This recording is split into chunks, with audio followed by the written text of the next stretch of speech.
रेवंत रेड्डी साहब उनकी कॉन्स्टिट्यूंसी के गरीब लोग, गरीब मुसलमानों को जो एयरपोर्ट, शमशाबाद एयरपोर्ट तक जाने की इस्तेताअत नहीं रहती, वैसे हर साल 5 मुसलमानों को अपने अखराजात से हज के लिए भेजते थे। तो ये एक सेकुलरिज्म की मिसाल हिंदुस्तान में। Doctor Hasan dental care. अस्सलाम वालेकुम नाज़रीन, मैं हूं आपका दोस्त और होस्ट रियासत अली खान, बोलता तेलंगाना में आपका खैर मकदम करता हूं। नाज़रीन, कल 7 तारीख़ है और टीपीसीसी के सदर की तैयारी चल रही है, यानी कि हम इस वक्त मौजूद हैं नामपल्ली गांधी भवन में और कल रेवंत रेड्डी लेने जा रहे हैं शपथ, यानी कि तेलंगाना प्रदेश कांग्रेस कमेटी के सदर बनने वाले हैं और उनके वेलकम में पूरी कांग्रेस कमेटी लगी हुई है। आइए देखते हैं तैयारियां किस तरह से चल रहे हैं। तो नाज़रीन, मैं आपको बताऊं, देखें यहाँ पर फ्लोरिंग का काम चल रहा है, उनके वेलकम में होर्डिंग्स लगाने के काम चल रहे हैं, बड़े बड़े होर्डिंग्स लगा रहे जा रहे हैं, फ्लैक्स लगाए जा रहे हैं। पूरी कांग्रेस कमेटी इस वक्त मैदान में उतर चुकी है कि रेवंत रेड्डी का बड़े पैमाने पर वेलकम किया जाए। और रेवंत रेड्डी के इस नाम जैसे ही तेलंगाना प्रदेश कांग्रेस कमेटी के प्रेसिडेंट का नाम लिया गया था, पूरे तेलंगाना की कांग्रेस कमेटी में एक खुशी का माहौल बन चुका था और तेलंगाना की सियासत में भी एक गर्माहट पैदा हो चुकी है। इसी सिलसिले में आइए बात करते हैं कांग्रेस के कुछ लोगों से। इस वक्त हम गांधी भवन नामपल्ली पे मौजूद हैं। कल रेवंत रेड्डी अन्ना के स्वागत में काफ़ी बड़े पैमाने पे तैयारियां चल रही है, उसी सिलसिले में आइए बात करते हैं मतीन शरीफ साहब से।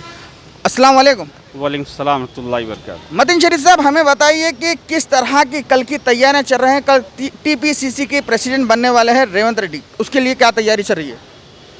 अभी आप वीडियो में शायद देखे होंगे कि यहाँ पे बहुत बड़े पैमाने पे तैयारियां चल रही। शायद कि रेवंत रेड्डी साहब की शादी में उनकी उतनी तैयारी नहीं हुई होंगी जितनी कल उनकी जो है सो यहाँ पे पीसीसी बनने के टाइम पे उससे ज़्यादा यहाँ पे तैयारियां चल रही हैं यहाँ पे अभी। और पहले आप शायद देखते थे कि गांधी भवन में 2 से 3 बैनर लगते थे, आज 2 से 3 हज़ार बैनर लग रहे हैं हर जगह पे। तो पहले की कांग्रेस में और अब की कांग्रेस में इतना फ़र्क हो गया, 2 से 3 बैनर की जगह 200 से 3,000 बैनर्स हो गए। उस अंदाज में अभी पूरा कल तेलंगाना से शायद के करीब 10 लाख आदमी के हैदराबाद को आने के चांसेस है, जिससे कि जो कल लोग आने वाले हैं, ये कल का मैसेज केसीआर के लिए, कल से केसीआर की नींद ख़त्म हो जाएंगी, उनका सोना बंद हो जाएगा, उन्होंने कल से सिर्फ पब्लिक में रहना शुरू करेंगे। इससे पब्लिक का, रेवंत रेड्डी साहब आने से पब्लिक का फ़ायदा हो रहा, ना कि रेवंत रेड्डी साहब का। क्योंकि कल जब रेवंत रेड्डी साहब इनका जब पीसीसी डिक्लेयर हुआ, उसके बाद से ही जो है तो केसीआर साहब पूरे दौरे शुरू कर दिए डिस्ट्रिक्टों के। नहीं तो 7 साल से उन्होंने फार्म हाउस में जो रोज़ खाली जा रहे थे, सो जा रहे थे। अभी जब पीसीसी डिक्लेयर हुआ तो उनकी नींद ख़त्म हो गई। अब कल जब उन्होंने चार्ज लेंगे तो उसके बाद मैं समझता हूँ केसीआर साहब नए नए फार्मूले निकालेंगे, लोगों को बेवकूफ़ बनाने के, झूठे वादे करेंगे जो उन्होंने 7 साल से कर लेते आ रही।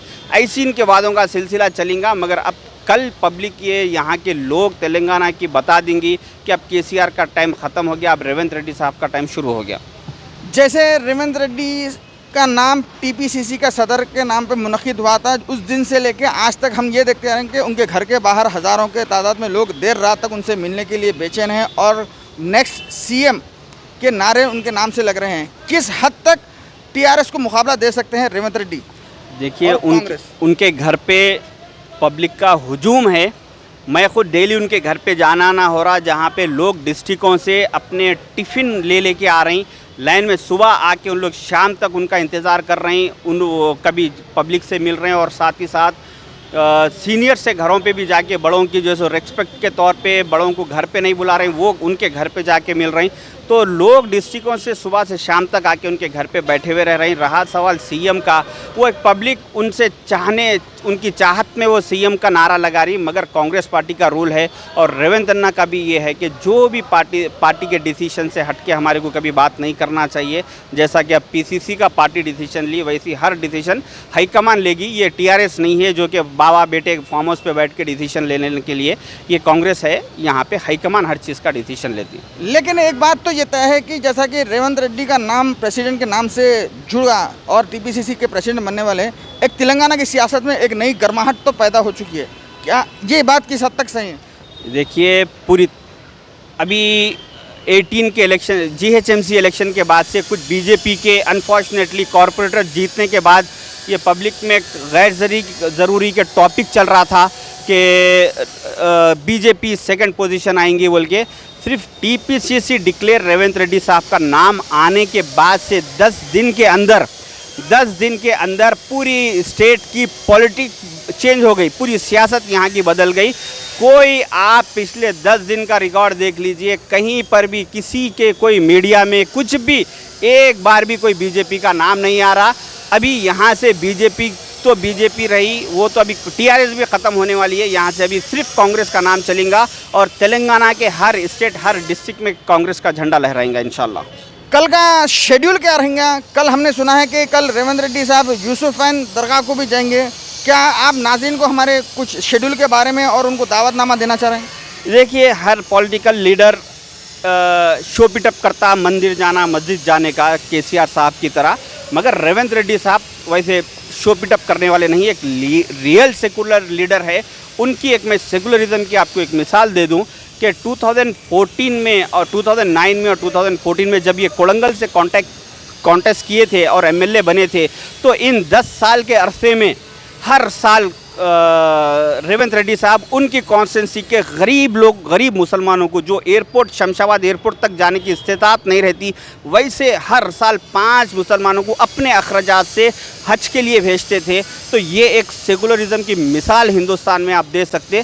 तो ये कल उसी तरीके से, ये शो पिटअप सेकुलरिज्म नहीं, रियल सेकुलरिज्म के हिसाब से वो कल घर से निकलेंगे और मंदिर को जाएंगे, वहाँ पे पूजा पेदम्मा गुड़ी पे पूजा करके वहाँ से यूसुफैन दरगाह में तशरीफ़ लाएंगे, वहाँ पे हाज़री दे के वहाँ चादर चढ़ा के वहाँ से फिर गांधी भवन को आएंगे, जो 1:40 का यहाँ पे उनका टाइम है। तो यूसुफैन पे मैं समझता हूँ कि उन्होंने 11:30 से 12 बजे रहेंगे। तो मेरी कल आने वाले लोगों से, आवाम से ये गुजारिश है कि जो भी लोग आ रहे हैं उन लोग इस बात का ख्याल रखें कि ट्रैफिक को जो है तो तकलीफ़ ना हो, और साथ ही साथ सबसे अहम, ट्रैफिक में अगर कहीं पर भी एम्बुलेंस नज़र आए तो पूरे पार्टी के मेरी वर्करों से गुजारिश है कि वो एम्बुलेंस को रास्ता दे, एम्बुलेंस को छोड़े। उसके बाद ये मैसेज हमारी पार्टी नहीं देती कि लोगों को तकलीफ़ देते हुए कोई पार्टी का मुजाहरा करे।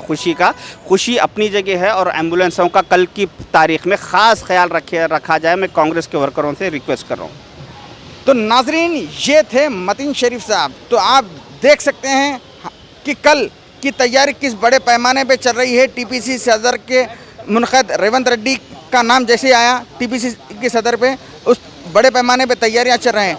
कल भी हम आपसे इंशाल्लाह बने हुए रहेंगे। आप अपने दोस्त रियासत अली ख़ान को दे इजाज़त। अल्लाह हाफिज़।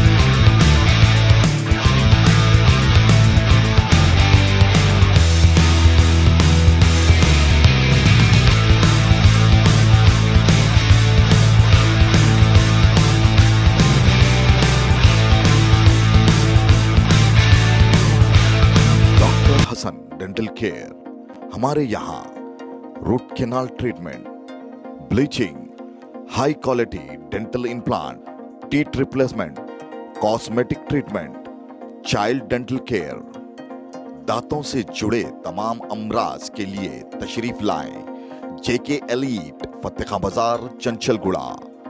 लेडी डॉक्टर की भी सहूलत हमारे पास मौजूद है।